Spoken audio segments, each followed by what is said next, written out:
What is the definition of being human? An ability to connect, to communicate? Well, you're about to meet some people who struggle with that and a whole range of negative stereotypes. They're autistic, yet they have something very important to say about the nature of humanity. They see autism not as a disorder, but as a difference, and how they see themselves will change the way you see them. Tonight, a feature report, Positively Autistic. In 1943, psychologist Leo Kanner used the word autism to describe a group of children unable to relate themselves in the ordinary way to people and situations from the beginning of life. He cited their profound aloneness, difficulty using speech to convey meaning to others, obsessive preoccupations, horror reactions to loud noises or moving objects. Since then, psychologists have come to regard autism as a spectrum of mental disorders ranging from very mild to very severe in effects. Most therapies focus on modifying behavior. Yay! Good for you! Do this! There is no cure.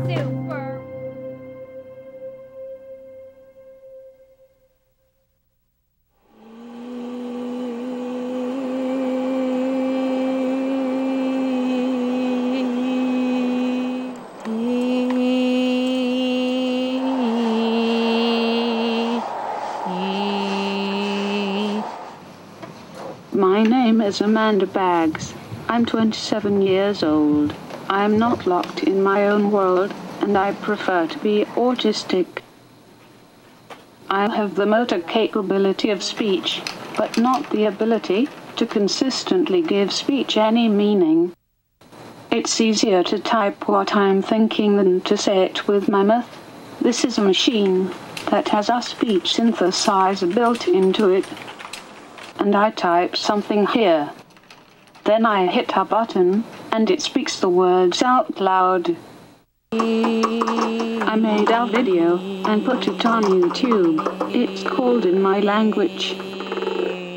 It's what I consider my native language to be, which is quite outside of the English I was taught growing up, and try to point out how people who have our own language and way of communicating are treated and dismissed as non-persons, and lessened until we learn more standard ways of communicating. In this video I showed a lot of different ways that I interact with my environment. They come a lot more natural to me than the ways I've been taught to interact with people. I really consider them a form of communication between me and things around me. Differences can be profound without necessarily being disorders. You know, it's only in autism where we assume that if people are very different, then they must be sick. And actually, you can find my name is Michelle Dawson. I'm an autistic researcher affiliated with Le Ramaton's research group at the University of Montreal. One way to look at autism, and it's a very common way, is you start with a typical baseline and you say, this is how people should be. And then you say, well, look, we have this group of autistic people, and they're above the baseline here, they're below the baseline here, above here, below there. And then you call these behavioral excesses and deficits, in effect saying that any deviation from the baseline is problematic. And, you know, there are problems with this at an ethical level, which is we should probably know better now than to assume that there is an optimal way to be human. I think we can sort that. I think we can sort that out sometime in the next. My name is Ari Naaman. I'm the founding president of the Autistic Self-Advocacy Network. Interested in public policy. I saw that the autism spectrum was being primarily defined and talked about by non-autistic people, parents, professionals, and others who didn't always represent our interests and how we view ourselves as we would. that it's essential that when you talk about autism, when you research autism, when you set policy about autism, you involve autistic people in those discussions and in those deliberations.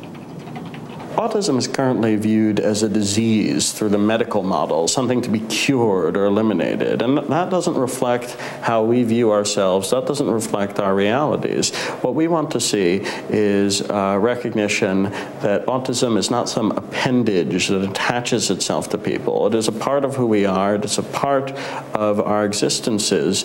And it is not something that necessarily precludes a high quality of life. There we go. That's fine. Come on in, we have a snack for you. My name is Estée Clar Wolfont. I am the mother of a wonderful 6-year-old autistic child named Adam.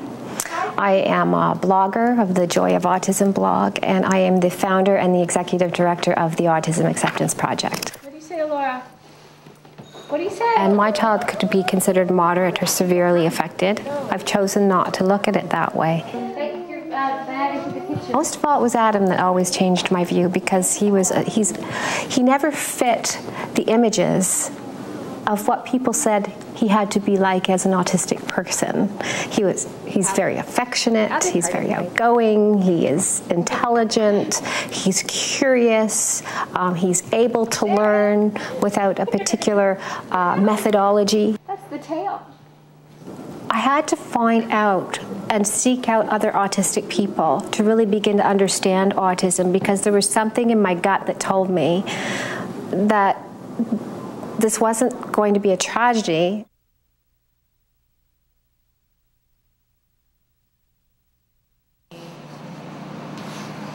I make my videos on my own.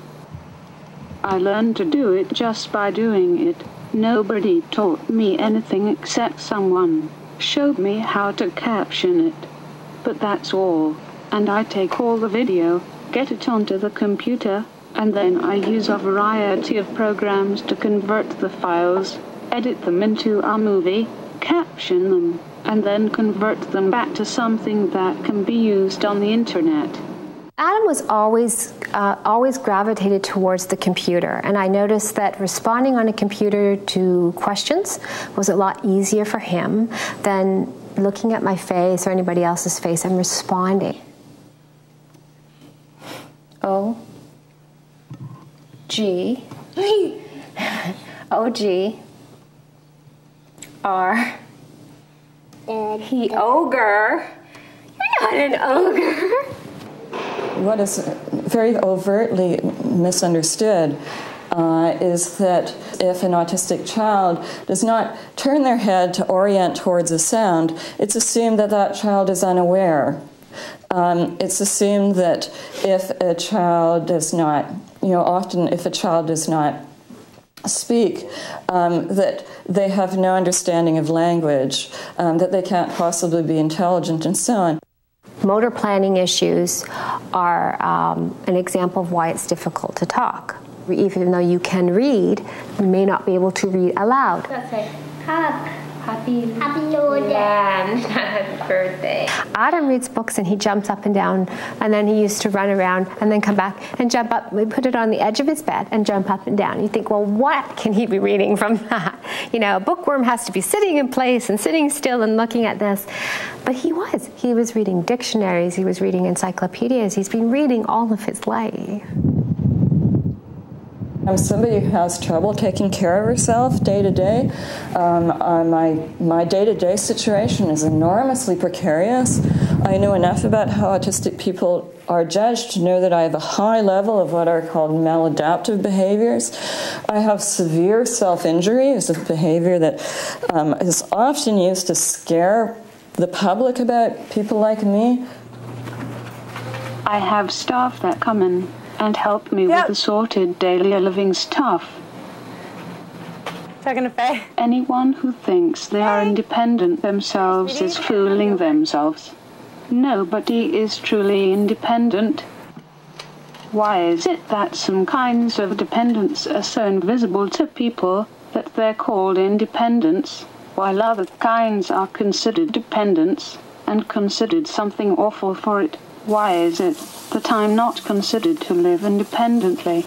Because I can't cook for myself, but other people are considered to live independently. If they can't fix their computers, I process and